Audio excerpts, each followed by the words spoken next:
Hello, everybody. Dave Neal here, stand-up comic and host of Bachelor Nation News. Victoria Fuller has a new podcast called Uncensored Saints, and we're going to listen to it right now. There's probably 6 different clips. We're going to hear how Victoria and Greg talk about getting busted on their first date in Rome, what they have to say about the misinformation about them, and Victoria's faith. She discusses her faith and Greg Grippo's faith, and who slid into whose DMs, how they met a year and a half before they ever ended up dating. We're going to get into it all right now. Have a listen. How we met. Okay. I think that is a very important question because people don't know when we met. They're like, how long have you guys known each other? No one knows that we've known each other for quite a while. So when did we first meet? We met last year, or was it a year and a half ago? Year and a half? It was a year and a half ago. Yeah. We met at Gov Ball. In New York City. Well, outside the city, but. I mean, it was totally unplanned. Like, we were just like, with just like our friends of friends. I had a buddy with me. She was coming with Natasha. I had plans to like meet with Natasha. Natasha Parker, shout out, we love her. And we just had like a whole crew with us. And then that's where I met Victoria. And like half the people were staying at Rufus to watch him DJ. And then like the other half, or there was honestly like only 5 of us that went to go see Billie Eilish. And you were one of those people. And so me and Victoria just decided just to walk together. Mm-hmm. Do I really go into it? Yeah, sure. Why not? Tell them what they want to hear. I guess so. Give the fans what they want. I don't know. We started waiting. I was like, all right, I got to get a beer. Like, do you want anything? She was like, I guess like I'll get a drink. And it was just like our first like few minutes of talking, and like I just remember she like didn't watch like my season. She was just asking me questions about like how it went for me. Yeah. I was just like opening up to her. And then he was fresh off the show. I was like a month off. Yeah. I've had people ask me what I think of the production quality, and actually in the comments section, you'll see I said that it actually sounds really good. I could get nitpicky and be like, well, it's a little tinny, but I'm telling you right now, it's really good audio. The video's really good too. My only criticism would be to backlight it up a little bit more, and what I mean by that is you'll see if you're watching that the subjects, Victoria and Greg, kind of get lost in the background. If you put a backlight up and kind of light the background a little bit, it'll give them more depth and look more visually appealing, I think. Also, the sign Uncensored Saints is a little too hot. If they could find a way to dim that a little bit, it'll probably look a little bit better. That's my only thought. It looks very good. 9 out of 10 for audio and video for a first-time podcaster. A little baby angel of the show. I was. Yeah. But we decided just to head to the concert after drinks, and we had some friends, but like, you know, you weren't leaving my side. As much as you like to play cool, like, oh, I wasn't like as interested as you think. Like, you were not leaving my damn side. So very interesting. This was before Bachelor in Paradise. So they were both single, and this was before Greg was official with his French girlfriend. But Greg saying, oh, you were into me, even if she didn't maybe know it. He kind of was picking up on those signs. You know, as they're getting a few drinks, he probably enjoyed the fact she didn't watch his season. They were able to get off on a good start. As Greg says later on, which we're not going to cover this, but on the end of the podcast, he actually says when he was being interviewed for The Bachelorette, he said he would have preferred, when they say, who do you want to be Bachelorette? He said he wanted it to be Victoria. So clearly he already had an attraction to her from what he had seen on the show. Okay. But I like to say, like, I'm totally open with it. I don't give a shit. I had such a pull towards her that like I've never felt. And like, I remember calling my friends after and being like, I am like nuts about her. First off, we started talking about like my favorite show, Jamae, private school girl, and talking about Mr. G and the fact that she got that. And like, there's only like so many times in life where you can like actually like start crying with a person laughing for the first time you met them. And like, we experienced that. I just loved being around this person. But I also knew that she was like a hot commodity. So, you know, like afterwards I was like, you know what? I'm gonna play it cool. I am not following this person on Instagram, I am going to act like I am totally uninterested, actually. Like, no, I'm not interested in you. I'm going to keep my cool. And she followed me 2 weeks later.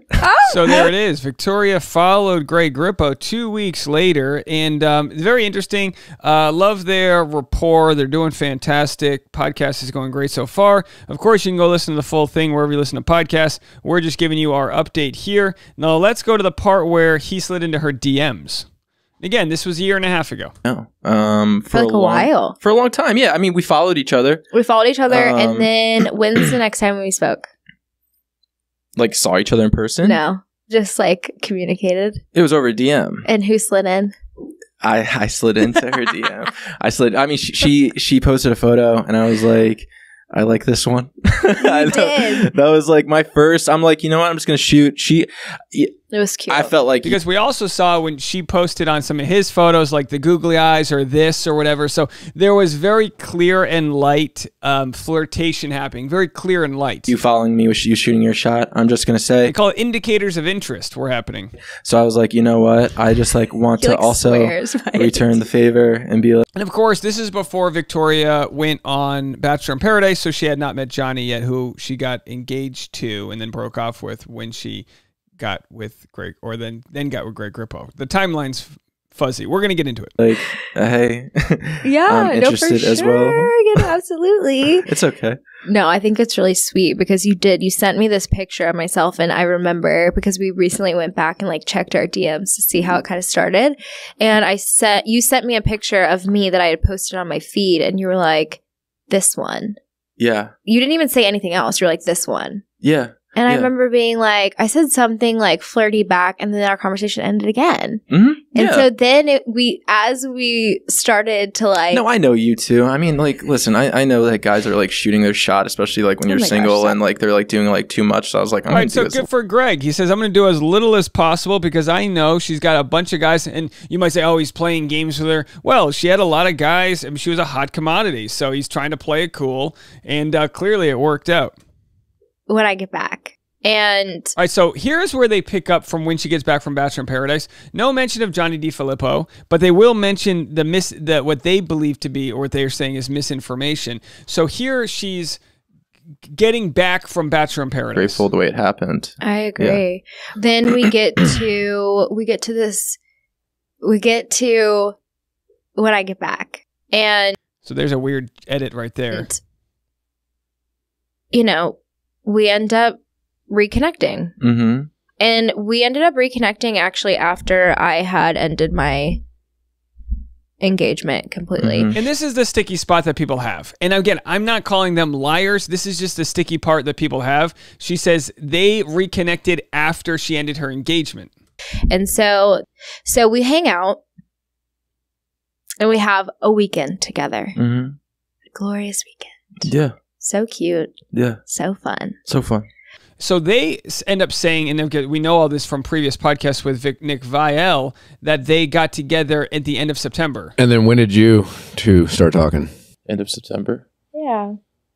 End of September timeframe. So they say end of September, which could by all means be true. But and this is the sticky part people have, that people have said we saw them together getting cozy on September 8th at this place. Someone who works in high-end, in the hotel sort of influencer scene said they were literally there. She was on the guest list. She talked to them. These are people that have reached out to me. That's why it gets sticky when people say, well, there's this 3-week period that people find very sticky there when there's firsthand accounts of them already having met and gotten cozy and this and that. And I guess the question people have is, was she kind of making sure Greg was on the same page while she was exiting something? Or, and very, very, very fair to say, she had broken up with Johnny and Johnny just wasn't willing to admit it. So when Johnny said it was cheating, but in her truthful mind, she had a clear breakup. She could have been a very clear breakup. Of course, the sources said that there was more of a gray area there, but that's all we know. So, continue. And that was the first time where I was like, okay, we played. We're really not strangers, and it's like a card game. Was such a cute night. It was such a cute night, and we had like a whole night together, and that was so fun. Mm-hmm. And then I remember thinking after that, being like, I could see this going somewhere. I think that was the turning point where I was like, okay, maybe this isn't like a platonic thing. Like maybe I really genuinely like this person. Right. Absolutely. Right. It was definitely that night where I started being like, okay, I'm starting to like want something long term. Yeah, like I think, but I don't know. Yeah. So they thought, but they didn't know, and then of course they decide to go to Italy, which of course everyone said, why would they go to Italy if they weren't together for a long time? I totally believe their excuse that they just wanted some privacy to get to know each other. I totally believe that. I know that's hard for normal people to understand, but she's probably got a lot of money. They've got points racked up. Let's just go to Italy. I believe that. Here's what they say about being chased around Italy by different fans. People in our lives that knew what was kind of going on. But the general public obviously didn't know. And, that was interesting because once everyone sort of clued it together, there was a girl who made a TikTok. We were at the Coliseum. Mm-hmm. Looking back, do I think going to the Coliseum was the smartest idea? No. Not really. And they could have worn masks. They could have worn KN95 masks. No one would have known them. Yeah, but no, not at all. Hear me fucking... And I'm not saying that from a pandemic standpoint. I'm saying that purely for incognito reasons. Out. Mm-hmm. Hear us out. Put the mask on. Because Put the it mask was off season. And people were like, what is off season? Off season is when people don't go to Europe. Like the time to go to Europe. You could actually argue that it would be easier to get spotted in the off season because it's less busy, so you stick out like a sore thumb. Is generally in the summertime. We went in the middle of October. Like, what? Mm-hmm. No one goes to Italy in October. And so we didn't see an American for the first 48 hours we were there. Yeah, no. Right? And we were like, okay, we're good. Like, we had brought wigs. We thought we were going to be incognito. But you also have to understand at the same time, we're traveling to Europe. Mm-hmm. There's millions and millions of people who live in Europe. You know what the most annoying part about that trip is? And we had so much fun on that trip. Yeah, we did. Like, so much fun. I hated that we kept on getting photographed. At the most random times. At the most random times. And we both, like, looked like... so we sad. We both have, like, a resting bitch face. All right, so very funny that they're able to talk about the fact that they tried to have an incognito moment. And look, as two single people going to Italy and trying to have an incognito moment, absolutely. The fact that all the spoilers were out that she had gotten engaged to Johnny, that's where people were on this wild goose hunt. It's almost like, the idea of the conspiracy was more interesting than if they just went there, but she had to keep the secret of how her season played out because that's how you have to do. You can't be spotted on a date with someone. It spoils the whole season. Here's where they talk about misinformation, as they call it, regarding how their relationship started. Also, I will say, it was an interesting time because a lot of shit ended up coming out about us. And think of like you're trying to date someone new and a bunch of false misinformation, rumors come out about you as you're trying to date somebody. Which is terrible. But you have to look at all the information as it came out. Now, when I reported on it, you can go back and watch that. I reported multiple sources claim there was cheating that happened. They were all first-hand, like people that were on the beach that were as close to the situation as could be. It also came out that Johnny said she asked Johnny permission to call Greg. So they don't go over these parts, but why should she have to call Greg if she's happily with Johnny? Now, obviously, when you're going through a breakup, a ton of things are happening. She probably loved Johnny in certain ways and was trying to make it work, but at the same time, knew that there were other people that were out there, and Greg is probably like wondering, is she going to come back single or not? Because he had to go through his own breakup. So timing's everything. But the idea that there was no sort of transitionary period That's just not true. Now, if you don't want to label that with the hard C for cheating, I totally understand that. The idea of emotional cheating is in the gray area in the first place. But Johnny found out with the rest of us that she was in Rome. And from his camp, it seemed like he was trying to repair things. Now, as we know, they said they got together end of September. We saw here that they were placed together in a hotel early September. The truth at this point, I say, just be happy that they found their way to each other, even if it was messy. I'm sure Johnny's happy with the way his life is going to go, and then everything else can just be, just Bachelor drama. Yeah, but I have to look at my reporting and say, could I have done a better job of saying, look, people are hypothesizing that there's cheating versus people are saying that there's cheating?